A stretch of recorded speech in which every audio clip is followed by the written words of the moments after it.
My husband's sister insisted on holding his hand at family gatherings, sitting on his lap, and calling him my first love. When I confronted her, she smirked, "You're just a guest in his life." My husband rolled his eyes. "She's always been this way." I smiled. "Not anymore." The next day, she was dragged out of our home screaming. I'm Sarah, 34, married to James, 36, for 5 years now. We live in a quiet suburb of Chicago, Illinois. Our life together has been mostly peaceful, but there's been a constant thorn in my side: James's younger sister, Olivia, who's 29.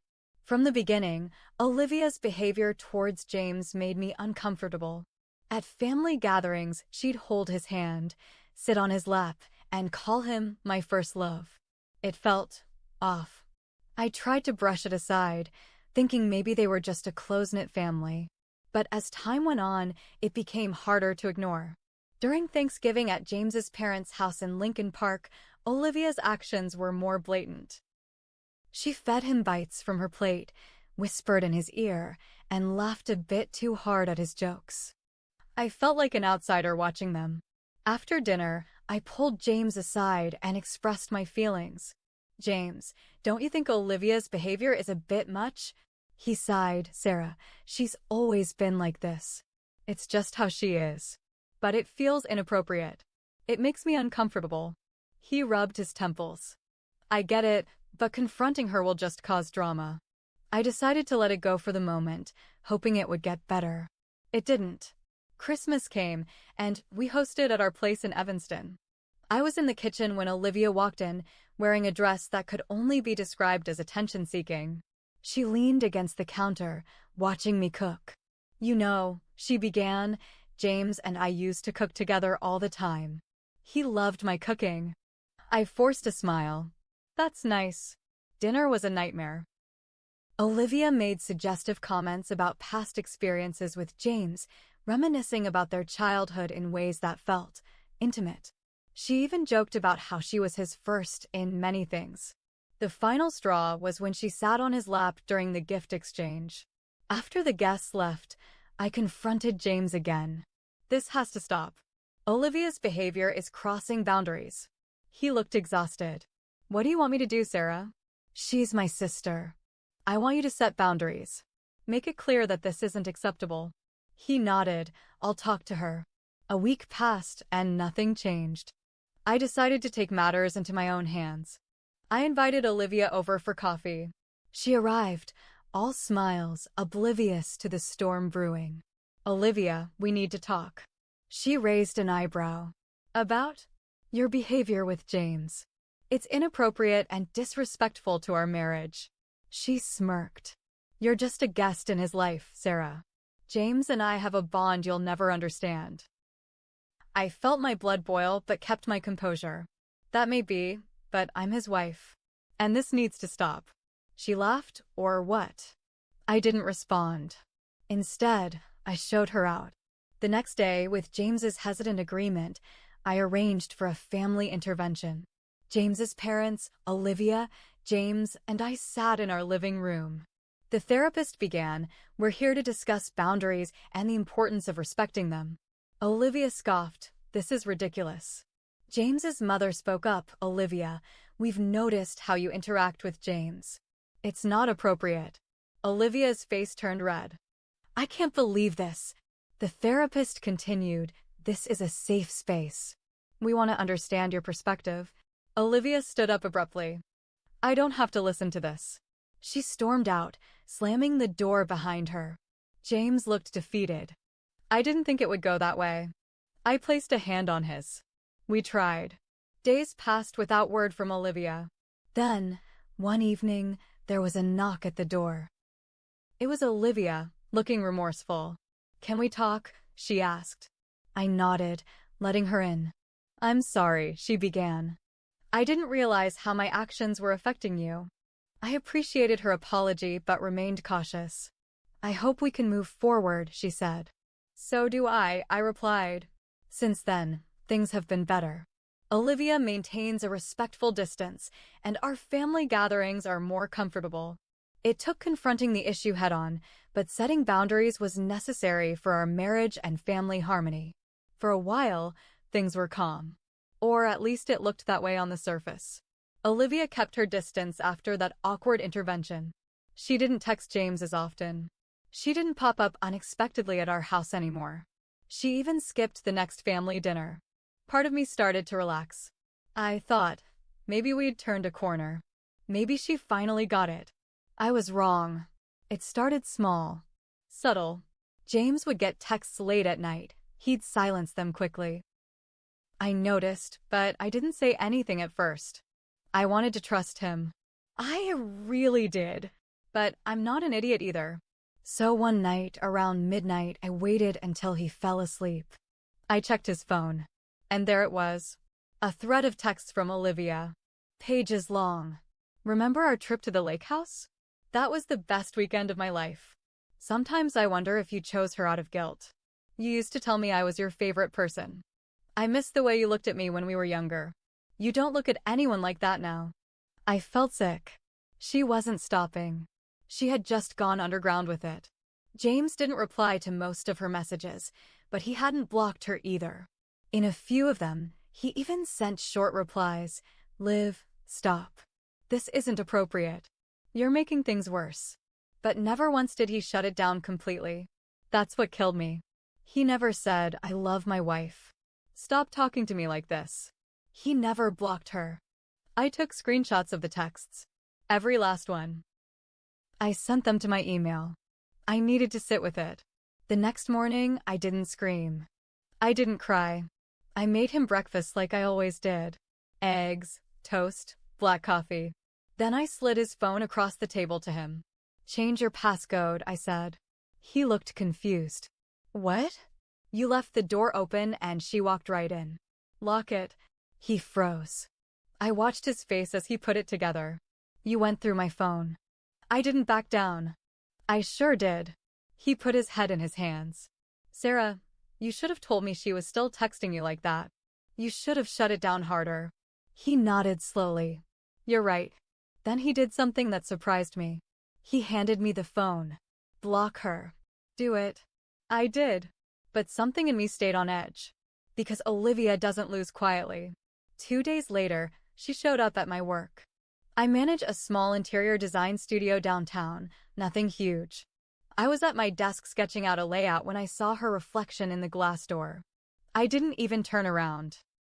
Not here, I said without looking up. She opened the door anyway.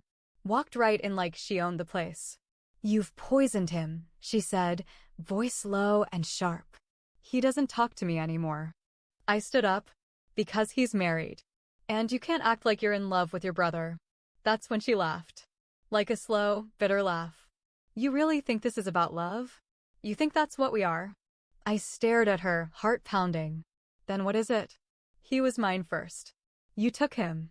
You're his sister. She didn't blink. You don't know what you're married into. She turned and walked out. I stood there shaking. I had to sit down. One of my assistants walked in a few minutes later and found me white as a sheet. Sarah? Are you okay? No, I wasn't. I drove straight home. James was in the backyard watering the plants. I walked up and told him everything. Her showing up. What she said. He looked pale. I think we need to talk to my parents again. No, I said. We're past that now. He nodded. Then we need to talk to someone else. He didn't mean a therapist this time. He meant someone official. We both knew what that meant. And that's when the worst part started. The next morning, James's car had a flat tire. Nothing crazy, except it had 3 nails in it.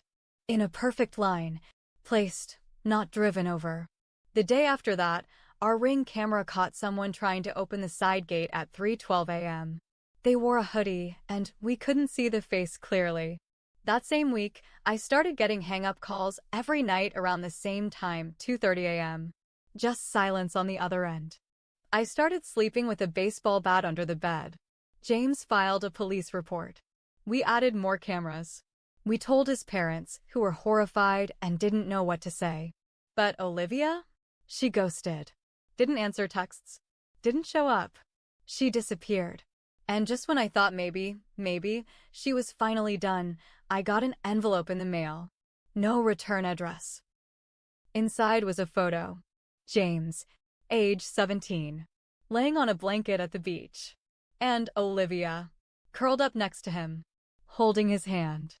I stared at it for a long time, and I realized this was way deeper than I thought. It wasn't just obsession. This was something else. Something darker. And I had no idea how far she was willing to go. That photo shook me. Not just because of how weirdly intimate it looked, but because someone had to go digging for it. James didn't even remember the day it was taken. That looks like junior year, he muttered, turning it over in his hands. I haven't seen this in forever. Maybe Mom took it? I wasn't sure if that made it better or worse. I sat down at the kitchen table, staring at the envelope. Where do you think she got this? He didn't answer. Just sat there, breathing hard. We decided not to bring it up to his parents yet. They were already shaken, and I didn't want to drag them into this until we had more answers.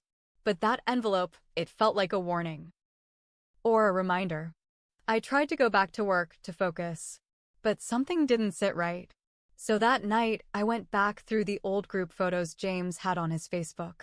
Mostly high school stuff. Parties. Road trips. Family get-togethers. And that's when I noticed something. In every photo that Olivia was in with James, she was always touching him. Not just a hug or a side lean like siblings do. I mean clinging. Arms looped through his. Sitting on his lap. Resting her head on his chest. Even holding his hand at prom. Who brings their sister to prom? I whispered to myself. Except James didn't. He took someone else. But Olivia was there. And she was in more pictures with him than his actual date. I saved the photos. A couple of days later, James got a phone call at work. He works for a property development firm and rarely gets personal calls during business hours. It was Olivia. He didn't answer, but she left a voicemail. I listened to it with him later that night. I'm not going to stop. You can't erase me, James. She doesn't know the truth. But she will. That was it. I called the police again. I reported the call. I showed them the envelope, the flat tire, the late-night hang-up calls. They took it seriously this time. Opened a file. Logged everything. But they couldn't do anything unless she actually threatened violence. So we waited. Then came the biggest hit yet. James's company got an anonymous email with photos attached. Private photos. Old photos. Some of James and Olivia on that same beach blanket. But also others I had never seen. Some were even in his bedroom back when he was in high school. One photo showed Olivia asleep next to him in his bed. Fully clothed, but curled up like they were a couple. And the email? It accused James of an inappropriate relationship with a family member. James was brought into HR the next morning. Someone had already forwarded the email to his boss. He was suspended pending an investigation. I sat with him that night on the couch. He looked destroyed. I swear to you, Sarah, nothing ever happened. I didn't even know those pictures existed. I believe you, I said. And I meant it. But my hands were shaking. Because it was clear now Olivia wasn't just trying to get closer. She was trying to take everything from him. Piece by piece. His peace. His job. His reputation. His marriage. The next day, I went to her apartment. I didn't tell James. I knocked. No answer. But I knew she was home. I could hear movement inside. I knocked again. Louder. Finally, she opened the door. She didn't say a word. I stepped forward and said, "You need to stop." She smiled. Just a little. "You can't handle the truth, can you?" "What truth?" "That you're obsessed with your brother." Her face twisted. "He's not really my brother."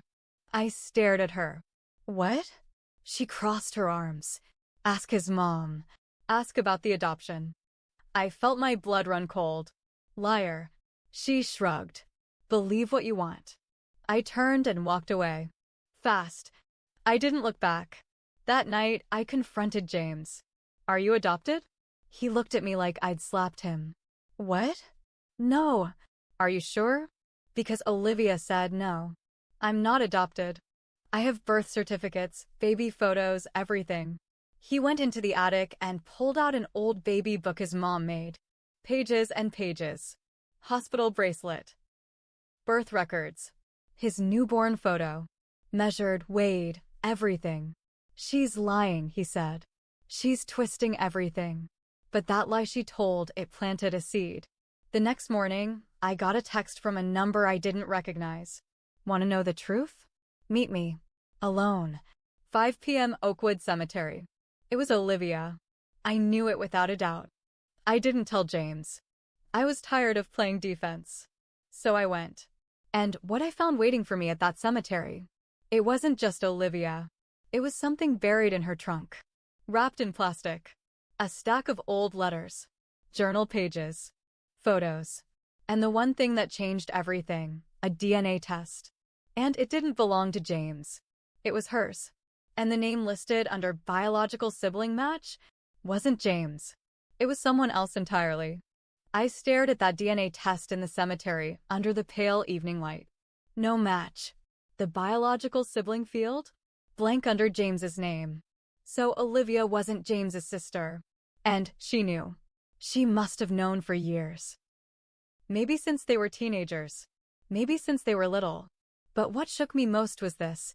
She had pretended to be his sister. Held on to the title. Played the role in front of everyone, even their parents. I picked up the letters from the trunk. They were old. Some handwritten, some typed. Most of them from Olivia's mother, her real mother, begging to see her. Apologizing for leaving. There was one letter that said, "I'm sorry you ended up with them. I thought they'd tell you the truth when you turned 18. They never did." I looked up, and Olivia was standing a few feet away behind a tree. "I wanted you to see it yourself," she said. "You're not his sister." "No," she said softly. "But I should have been more." I stepped forward. "You've spent years trying to destroy his life. Why now?" She didn't blink. "Because I didn't want to lie anymore. And you were ruining it." "Ruining what?" She took a deep breath. "I was supposed to be with him. I didn't choose this family. They chose me. But they never told him. They just raised us together like strangers. I thought one day he'd realize." I shook my head. "You made it sick. You could have told the truth. You could have walked away. Instead, you've been poisoning his life." Her face darkened. I was erased. "You married into a lie." "No. You created one. He didn't know. You chose to stay close to him and lie. Then you started punishing him because he didn't return your obsession." Her hands clenched. "You don't understand what it's like to love someone and never be seen." I stared right back. "You think this is love? You've stalked him. Harassed me. Got him suspended from work. You destroyed yourself." She was quiet for a long time. "I never wanted to hurt him," she whispered. "But you did. And now I'm going to finish what you started." The next day, I gave everything, every letter, every photo, every piece of evidence, to James's parents. They were silent as they read the DNA report. The room felt like it had no air. His mom collapsed into a chair, trembling. We were going to tell her after college. We thought we had time. We didn't know how close she'd gotten to James. We didn't mean for any of this." James stared at them. "You raised us like siblings. We thought we were protecting you both," his dad said. "You let her live under our roof and lie to my face for years," James said, voice hollow. "You knew she wasn't my sister. But you didn't stop her when she started acting strange. You let her call me her first love, and you laughed it off." His mom started crying. He stood up. "You're both dead to me." Then he walked out. He didn't speak to his parents again. The next part? That was me. I forwarded everything to James's job. The HR department. His boss. I sat down with them, told the full story. Proved Olivia was never his sister. Proved the pictures were staged or taken without context. Proved the anonymous email was her. They reinstated him the next day with full pay. But I wasn't done. I sent the same package to Olivia's landlord, her new job. She worked at a nonprofit for children, and every single person in their extended family. She had nowhere to hide. When the family realized what she had done, pretending to be James's sister to stay close to him, then trying to ruin his life when he rejected her. They cut her off. Her landlord kicked her out. Her employer fired her. Her name got blacklisted. The cops called us 2 weeks later. Olivia had been picked up for trespassing at James's old high school. She was sitting on the football bleachers at midnight alone, whispering to herself. They asked if we wanted to press charges for harassment. James looked at me. No, but I said yes. She needed to know that actions have consequences. We pressed charges. She was taken into custody for stalking, harassment, and identity fraud after they discovered she'd faked records to enroll as Olivia Harper, James's sister, back when they were teens. The trial was quiet. She pled guilty. Took a deal to avoid jail, mandatory psychiatric treatment, restraining order, and community service. I didn't attend the sentencing, but I watched from the car as she was escorted out of the courtroom. She didn't cry, didn't fight, just looked up once. And when our eyes met through the window, she smiled. Not with regret, with satisfaction. As if even now, she thought she still had a piece of him. But she didn't. We moved later that year. Out of Evanston. Out of Illinois entirely. James got a new job in Denver. I opened a new studio. We started fresh. But I'd be lying if I said we weren't changed. He's quiet sometimes now. Too quiet. And I'm not the same wife I was. I look over my shoulder more. I keep copies of everything. I sleep light. I don't ignore red flags anymore. And sometimes, when I close my eyes, I still hear her voice, "You don't know what you're married into." Maybe she was right. But I do now. And I made damn sure she'll never get near us again.